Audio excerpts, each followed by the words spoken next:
Estamos completando 1 ano no ar.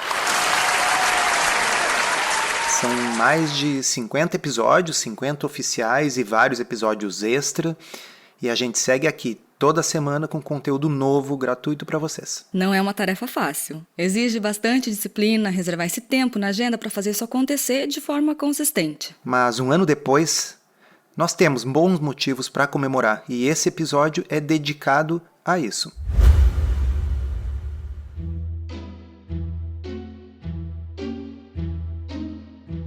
Comida sem filtro. Saúde, low carb, estilo de vida, evidências científicas e, claro, nossas opiniões. Toda semana um episódio novo e gratuito para você. Comigo, Dr. Souto. E comigo, Sari Fontana. Para ser avisado a cada novo episódio e receber as referências bibliográficas no seu e-mail, cadastre-se em drsolto.com.br/podcast.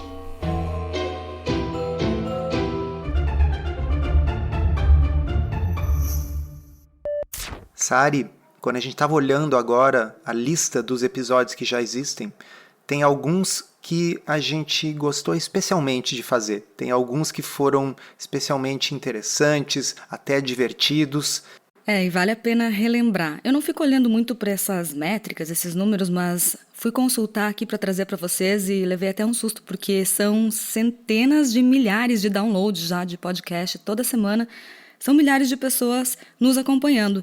Eu acho que vale a pena a gente fazer essa retrospectiva para quem chegou depois também e relembrar alguns dos melhores momentos. Um assunto recorrente que sempre está na imprensa e as pessoas estão sempre comentando quando sai um novo artigo e nos perguntando a nossa opinião é o microbioma. E o microbioma foi o assunto do episódio número 5.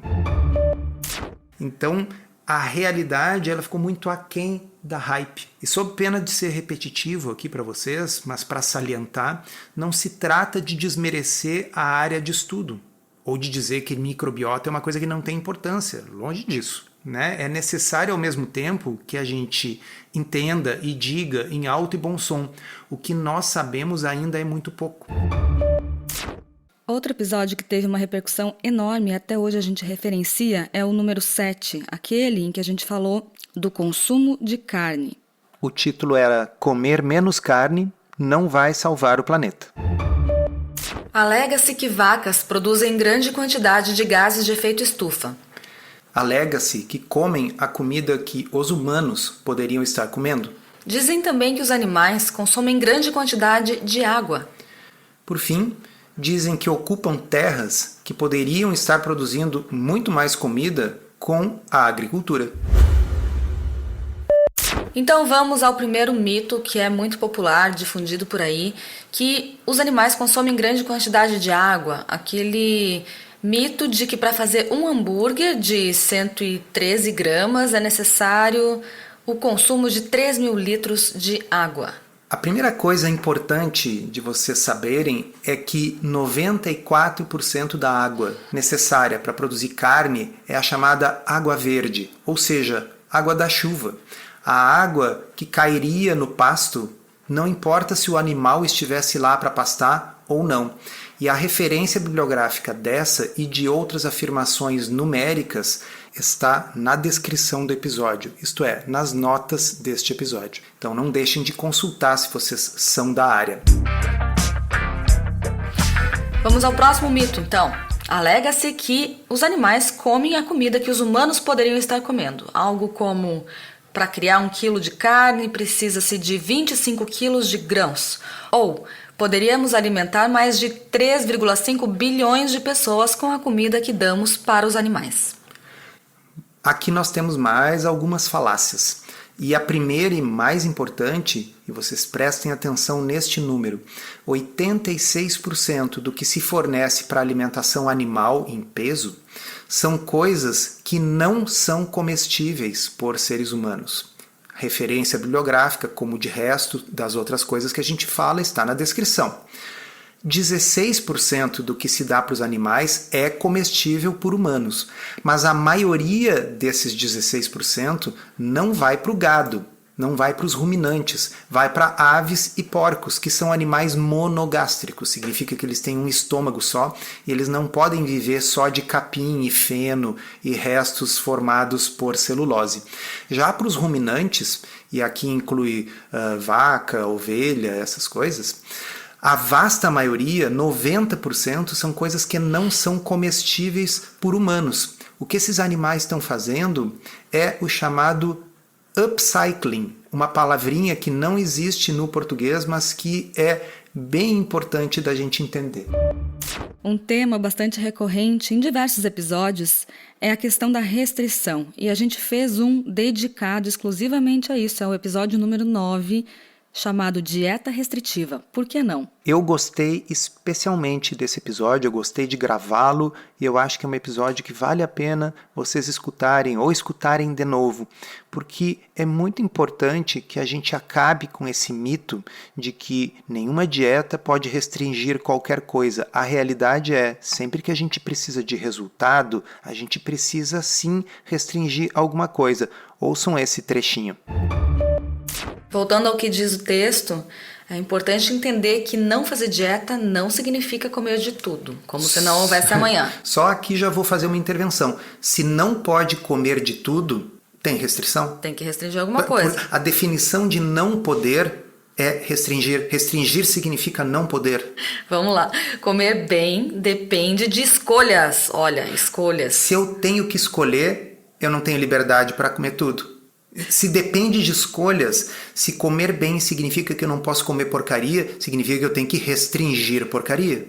Vocês entendem, pessoal? Eu começo a ficar irritado porque é um palavrório que soa bem, que parece, nossa, que coisa legal, que coisa equilibrada, que coisa não radical. Mas no fundo ela está dizendo para restringir, com outras palavras. Porque, lógico, se eu disser, você pode comer o que você quiser, sem restrição nenhuma, a hora que você quiser, na quantidade que você quiser, isso não vai terminar bem. Não, mas tem que ter bom senso. Se tem bom senso, já tem restrição, pessoal. Teve um que eu gostei bastante de gravar, que foi o episódio 14, chamado Chá de Pilha. Esse episódio ele foi resultado de uma pesquisa que eu fiz lá no Instagram, na caixinha de perguntas, com a minha audiência. Eu perguntei o que as pessoas já tinham feito de loucuras para emagrecer. A gente não vai dar spoiler do episódio, acho que vale vocês escutarem, mas a gente só vai colocar aqui uma palhinha que é a introdução, porque na introdução a gente cita algumas dessas coisas que as pessoas responderam na caixinha. E aí sempre é interessante a gente pensar assim, será que comparado com essas coisas, low carb é uma estratégia radical? Vinagre em jejum. Remédios do Paraguai. Noz da Índia. Coquetéis de medicamentos anorexígenos. Laxantes. Shakes. Dieta líquida. Dieta da lua, da USP, da sopa. Dieta de Beverly Hills. Jejum forçado até desmaiar. Diuréticos. Clínicas de emagrecimento e tratamentos estéticos caríssimos. Teve gente que comeu comida estragada para passar mal de propósito. Nossa, e quem colocou gesso na barriga para apertar antes de uma festa? Teve até quem tomou chá de pilha. O quê? Não por acaso, diabetes é um tema que aparece em vários episódios extra. Também a gente tem alguns do chat diabetes. Vocês podem ir lá no site drsolto.com.br/podcast, pesquisar por palavra-chave. O que é melhor para colocar diabetes em remissão? Shake ou churras? Esse episódio foi a respeito de um artigo científico que mostrou que as duas estratégias nutricionais que comprovadamente são capazes de colocar diabetes em remissão, ou seja, fazer uma pessoa com diabetes tipo 2 não apresentar mais características de diabetes, são dietas de muito baixa caloria, normalmente com shakes de substituição, onde a pessoa substitui comida por esses shakes, ou uma dieta low carb. Claro que aqui foi uma brincadeira, não é só churrasco, né? Mas significa que o que é mais fácil, o que é menos radical. Mais uma vez, esse tema, né? No episódio 19 aqui do podcast, nós já vimos que hoje em dia é amplamente aceito que o diabetes tipo 2 pode, em alguns casos, ser colocado em remissão. Sabendo disso, você prefere tentar com shake ou com churrasco? Isso aí, então pessoal, caiu os butiá do bolso. Os ensaios clínicos que restringiram a ingestão de energia não foram superiores aos que permitiram a alimentação ad libitum, ou seja, à vontade, mas com baixo teor de carboidratos, aos 12 e aos 24 meses. Este é um resultado profundamente significativo, porque até pouco tempo atrás, e na verdade até hoje em dia, volta e meia, a gente escuta alguém dizendo que é muito radical cortar carboidratos. Que é uma estratégia que, tudo bem, até funciona, mas, nossa, é muito radical, ninguém vai conseguir manter isso no longo prazo. E eu pergunto a vocês, é uma pergunta retórica, quem acha que consumir shakes de 800 a 1.200 calorias por dia é menos radical do que simplesmente evitar farináceos e açúcar? Mais do que isso, não fazer intervenção nenhuma e ficar tratando diabetes como uma doença crônica e progressiva, cada vez com mais medicamentos e consequências inevitáveis de saúde a longo prazo. Ou então aceitar fazer uma cirurgia bariátrica metabólica, na qual você está cortando e amputando uma parte do seu estômago. Cortar o estômago não é radical, mas cortar o carboidrato é muito radical. Ou então esperar as complicações e ir cortando os dedos dos pés, isso não é radical. Agora, cortar o carboidrato é radical. Essa retrospectiva não estaria completa se a gente não falasse de pelo menos um dos episódios em que a gente aborda o assunto dos adoçantes, porque cada várias semanas surge algum estudo que é repercutido na mídia, falando que adoçante faz mal, que adoçante dá câncer, que adoçante engorda. Então o assunto do episódio 23 foi: adoçante engorda ou emagrece? Um novo estudo sugere que adoçantes podem atrapalhar o emagrecimento. Mas e se eu te contasse que neste estudo específico ninguém engordou nem emagreceu? Como assim? Como os cérebros dos participantes respondiam às imagens de alimentos muito calóricos, como hambúrgueres.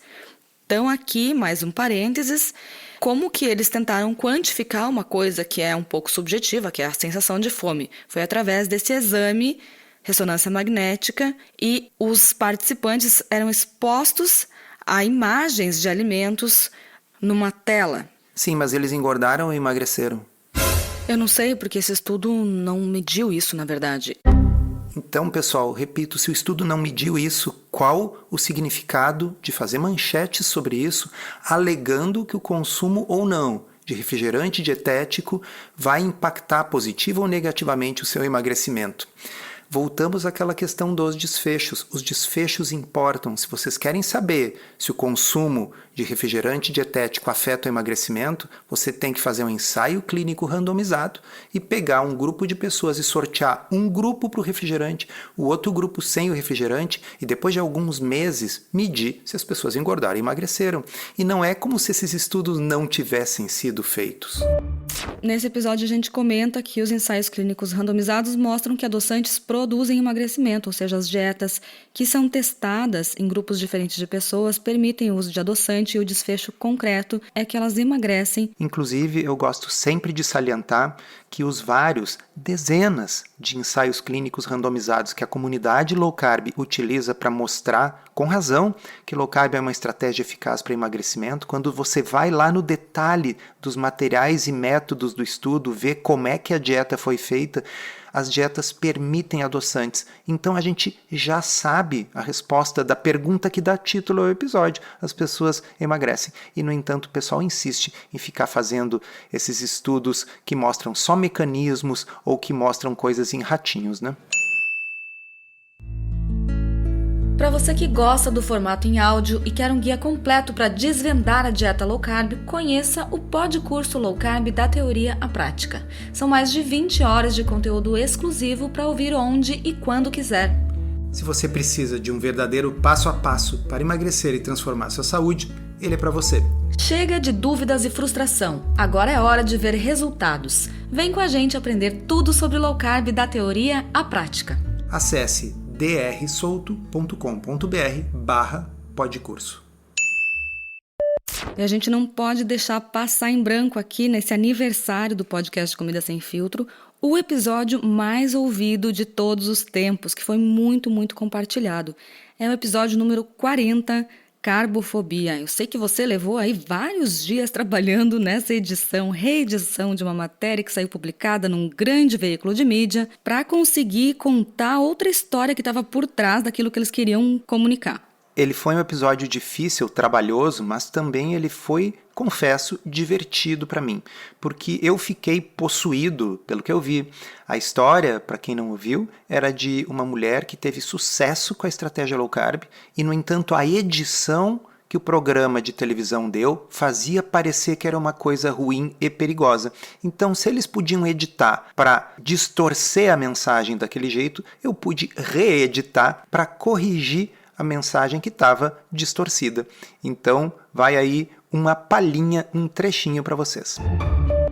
Sem colocar medo em toda a população em rede nacional sobre uma estratégia cientificamente comprovada, válida, adotada por várias instituições e diretrizes mundiais e que a própria paciente entrevistada pelo programa faz com sucesso.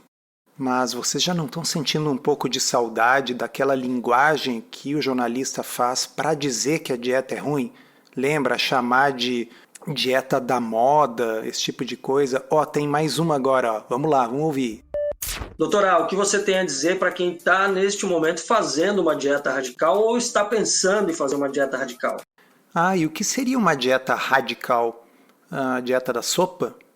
Com certeza. A dieta do HCG, aquela que tem 500 calorias por dia, quem sabe uma dieta exclusivamente de shakes, que inclusive foi repercutido favoravelmente na imprensa, na BBC Brasil, no Globo, que uma dieta de shakes por 3 a 5 meses com 800 calorias por dia era a mais nova alternativa para colocar o diabetes em remissão.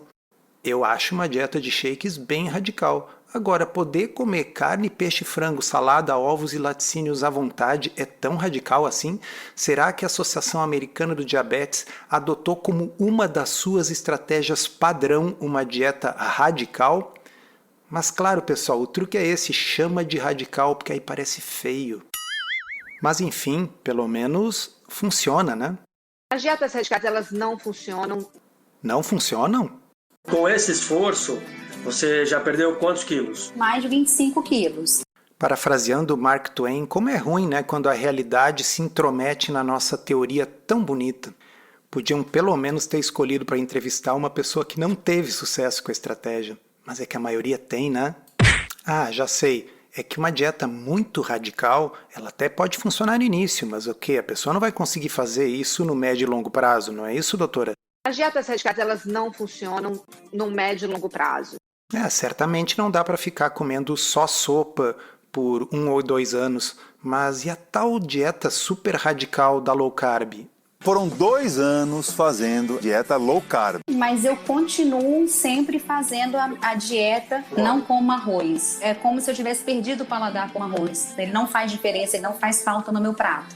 Eu não sei vocês, mas 2 anos tendo perdido quase 30 quilos e depois disso continuar a manter, me parece pelo menos médio a longo prazo, não é mesmo? Mas lembram do Schadenfreude, da palavra aquela que significa torcer pela desgraça alheia? Pois é. Em algum momento isso vai terminar e você vai voltar para o mesmo peso.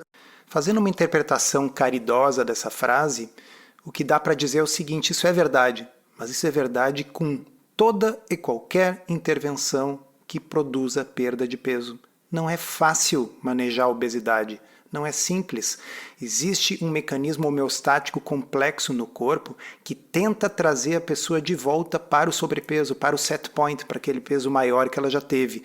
Então, sim, quando você compara diferentes estratégias, quando você compara uma dieta low carb com uma dieta de restrição calórica pura e simples, num primeiro momento a low carb é melhor, porque ela é mais eficaz, mas com o passar do tempo as curvas vão convergindo, porque as pessoas nos 2 braços da dieta controle e da low carb vão deixando de fazer. A média das pessoas tende a deixar de fazer. Então, sim, é verdade que a tendência é o peso voltar, mas isso não é porque a low carb é radical, isso é porque o peso tende a voltar, não importa qual a estratégia que você use. E o que está se fazendo aqui é desestimular que pessoas como essa que está tendo um excelente resultado continuem, porque você está falando em rede nacional sem base científica nenhuma. mal de uma estratégia cientificamente comprovada e que funciona e que, repito, a pessoa entrevistada pelo próprio programa de televisão mostra que funciona. E sempre que a gente tem que fazer as escolhas para qualquer coletânea, a gente fica com aquela sensação de que tem tanta coisa boa que está deixando fora, mas enfim, um episódio também não pode durar para sempre, então nós vamos citar por último aqui o episódio 42 com o título Carne Quântica. Por que quântica? Porque tem aquele famoso experimento mental do Schrödinger que dizia que o gato dentro de uma caixa que tinha um mecanismo quântico para determinar se ele ia morrer ou não. Enquanto aquela caixa estivesse fechada, o gato estava vivo e morto ao mesmo tempo. E aí a gente fez a brincadeira porque saíram numa mesma semana estudos dizendo que a carne fazia bem, fazia mal ou tanto faz. A manchete da semana é: carne faz mal, carne faz bem. Carne, tanto faz. Como é possível carne fazer você viver menos e viver mais ao mesmo tempo? E a gente encerra esse episódio agradecendo você que está aqui toda semana nos fazendo companhia, nos levando para a caminhada, para o trabalho, colocando a gente no fone de ouvido, porque tem muita opção de podcast por aí, tem muita informação disponível gratuitamente hoje em dia, então a gente reconhece que é uma preferência, é uma escolha e a gente fica muito feliz em poder fazer parte da sua rotina. E não esqueçam, pessoal, de se inscrever, colocar o seu e-mail em drsolto.com.br/podcast para vocês receberem no seu e-mail cada novo episódio com os links, com as referências bibliográficas. E também não esqueça de ir ali no seu tocador de podcast e nos dar 5 estrelinhas, se você gosta. Isso é bom, ajuda a ranquear o podcast, que já está bem ranqueado. E também outra coisa importante é, você gostou especialmente de um episódio, está gostando dos episódios semanais? Divulgue, mande para os amigos, mande para os parentes. Quanto mais downloads a gente tem, mais importância a gente tem nesse ecossistema dos podcasts. E seguimos juntos rumo ao 2º ano de produção de conteúdo por aqui.